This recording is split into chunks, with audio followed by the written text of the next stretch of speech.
या रामनगरीमध्ये फलटण शहराचे अधिपती श्रीमंत रामराजे नाईक निंबाळकर यांच्या उपस्थितीत तुम्हाला पहिल्यांदा सगळ्यांना मानाचा जय महाराष्ट्र. भीती वाटते का? दहशत वाटते का? आणि ज्याला भीती दहशत वाटत असेल त्यांनी या पोराकडे बघा, संतोष बिचुकलेने काय केलं. दहशतीचं उत्तर म्हणजे संतोष बिचुकले, भीतीचं उत्तर म्हणजे संतोष बिचुकले. लोक बोलली, बरेच बोलले बाळासाहेब. गडी बाहेर गेलाय, गडी नुसता बाहेर मेसेज टाकतोय, इलेक्शन पुढे जाते का मागे जाते. पण गड्यांनी या फलटणच्या माती जन्माला आलेल्या गड्यांनी पण इलेक्शन पुढे ढकलून दाखवलं.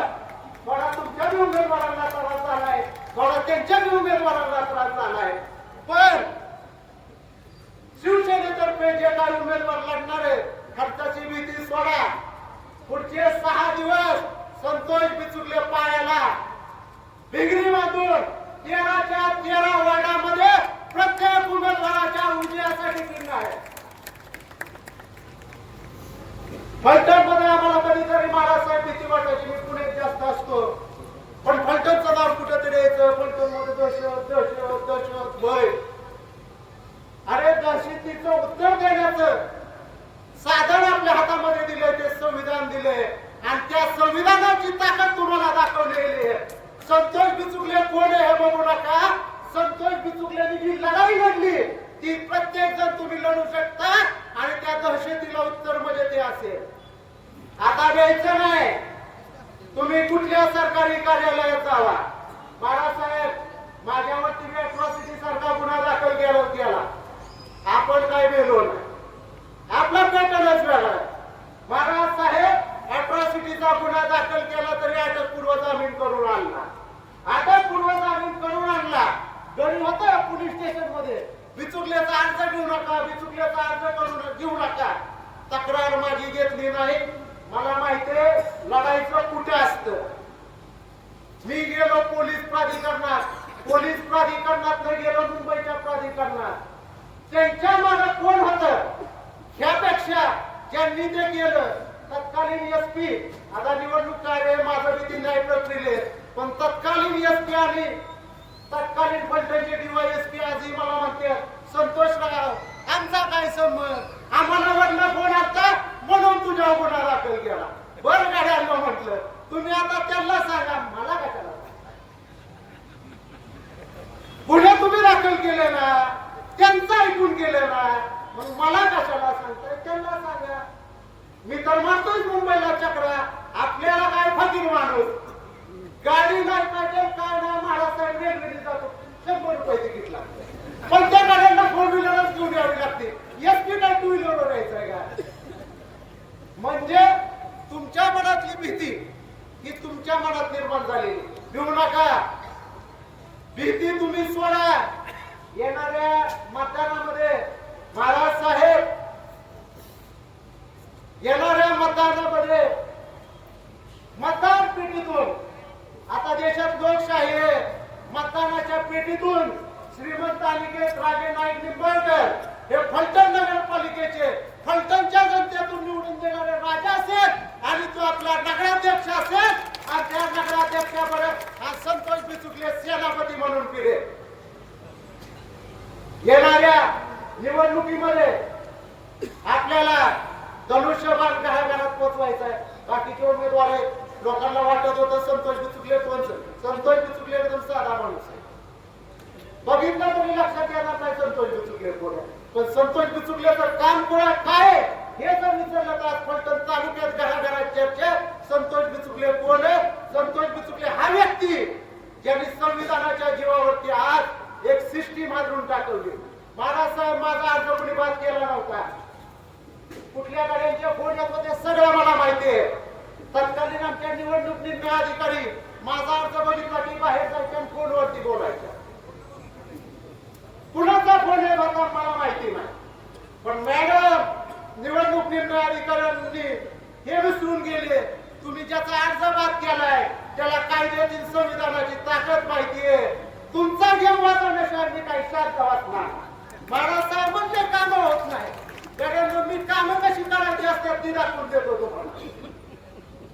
संबंधित निवडणूक अधिकाऱ्यांनी वाटकर लावला का? काय गरिबाचं पोरग निवडणूक लढतंय, लढून द्यायची. किती मतं मिळली असती? 5-50 मिळली असती.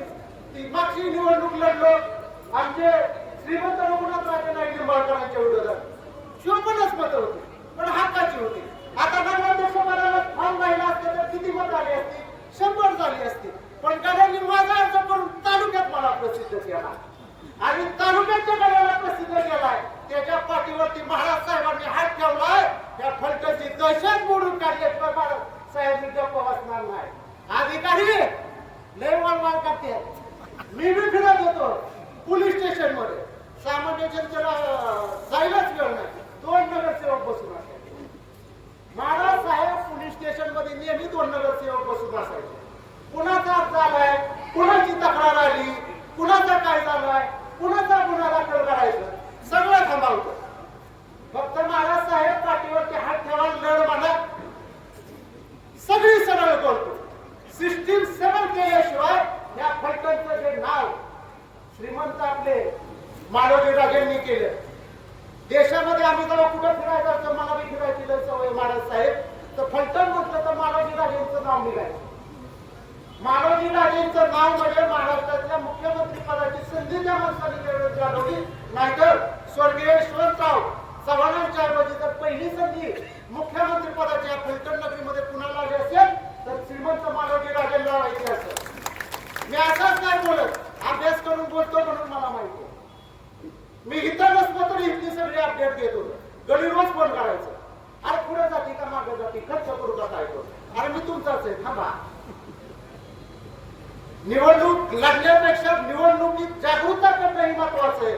आणि आज फलटणच्या जनतेला मी सांगतो, फलटणच्या जनतेने एक इतिहास घडवायचा आहे. फलटणचं नाव बदनाम झालं होतं, दुःख वाटायचं. फलटणच्याच मातीतल्या लेकरांनी निवडणूक पुढे ढकलून दाखवली आणि फलटणच्याच नगरीतल्या लोकांनी अजून एक इतिहास करायचा आहे. घराघरातून बाहेर पडून 100% मतदान करायचे. हा बी फलटणकर म्हणून आपल्याला अभिमानाने बाहेर पडायचे आणि त्या 100% मतदान करण्यातून आपल्या फलटण नगरीचा नगराध्यक्ष म्हणून श्रीमंत अनिकेतराजे नाईक निंबाळकर यांच्या मागे आपल्याला उभं राहायचंय. आणि या फलटण शहराचा विकास बोले बाळासाहेब बरेच झाले. पहिल्या दिवशी मी सगळं बोललो बोला नाही, 6 दिवस आहेत आपल्याला. 19 तारखेपर्यंत फलटणच्या घराघरात संतोष चुकीला पोहोचणार आहे. महाराज साहेब मी तुमच्यावर आलोय म्हणजे अनिकेतराजेंचा विजय पक्का झालाय. इथं उपस्थित असलेल्या नगरसेवकांचा विजय झालाय.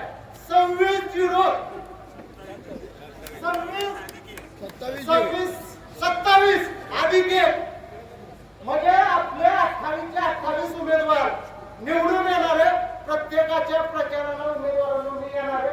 माझ्यामुळे 8 दिवस खर्च झालाय, पण मी तुमच्या मतदानातून जो खर्च जरी झाला असेल तर तुमची मतं 50,000 वाढवण्याची.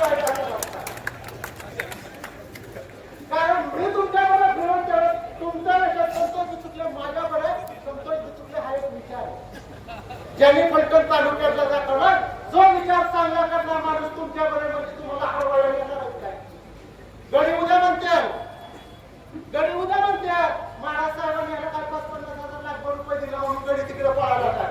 अरे व्हाईट कॉलर म्हणून जगणारा माणूस आहे, कुणाचा रुपया घेत नाही घेतणार आहे. पण मला स्वाभिमान आहे की ज्या फलटणच्या मातीमध्ये जन्म झाला त्या दहशतीच्या विरोधात आवाज उठवण्याची संधी मला मिळली. त्या संधीचं सोनं फलटणकरांना तुम्ही करायचंय. जिथं भीती वाटेल, जिथं दहशत वाटेल, कुठला अधिकारी त्रास देत असेल, तलाठी असो कुणी असो, गाड्यांना माझा नंबर सेव्ह करून घ्या.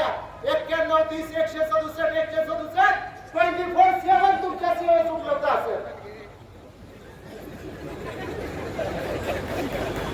24 तास तुमच्या सेवेत उपलब्ध असेल. पण योग्य कामासाठी असेल, कायद्याच्या कामासाठी असेल, कोणी दाब करत असेल, फसवत असेल, त्या वेळ करत असेल, त्याच्या विरोधात उत्तर म्हणजे संतोष बी चुकले. आणि बरेच बातम्या व्हायच्या सन्माननीय व्यासपीठांची. दुसरीकडे सभावी पुढे बोलायचंय, सगळं इथं संपून कसं 4 दिवसात बरेच उरकायचंय. पण गाड्यांचं सगळं कारनामे करतो महाराज साहेब. सगळे कारनामेच आपल्याला तलाठी ऑफिसचे कारनामे, तहसीलदार कार्यालय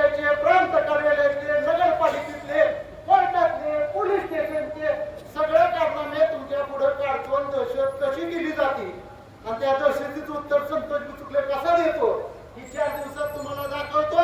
सर्वांना पुन्हा एकदा फलटणकर एक सामान्य मेलपाडाचा पोरगा म्हणून तुम्हाला विनंती करतो. श्रीमंत अनिकेतराजे नाईक निंबाळकरांच्या पाठीमागे तुम्ही खंबीरपणे उभे राहा. फलटणला विकास सापडा नाही, तो विकास मी शोधून आणतो. अनिकेतराजे सोबत राहून तो विकास शोधून आणतो आणि विकास कसा केला हे दाखवतो. रस्ते केले म्हणजे विकास होत नाही, शहरीकरण झालं म्हणजे विकास होत नाही. त्यासाठी काही प्लॅटफॉर्म असतील ते पुढे सांगेल, नियोजन करावे लागतील, छोट्या छोट्या गोष्टींकडे लक्ष द्यायला लागेल. माझी संधी हुकली, आता तरी हुकली नगराध्यक्ष होण्याची, पण 5 वर्ष आहे मी नगरपालिकेत नगरसेवकांना विचारणार. पण अधिकारी संतोष चुकले आला की ओळख देणार आहे, हे काय ठेवू नका. 5 वर्ष मी पण तुमच्या सेवेत आहे आणि नेत्राच्या खांद्याला खांदा लावून सेवेत आहे. फलटणचा विकासासाठी, विजयासाठी, शांतीसाठी, एकतेसाठी आणि इतिहास घडवण्यासाठी धनुष्यबाणाचं चिन्ह दिल्लीच्या तख्ताला हरवणारे हे दाखवण्याची संधी आता आम्ही तुम्हाला दिलेली आहे. आणि फलटणकरांनो, शिवसेनेच्या मागे तुम्ही खंबीरपणे उभे राहा एवढं बोलतो, थांबतो. जय महाराष्ट्र. धन्यवाद.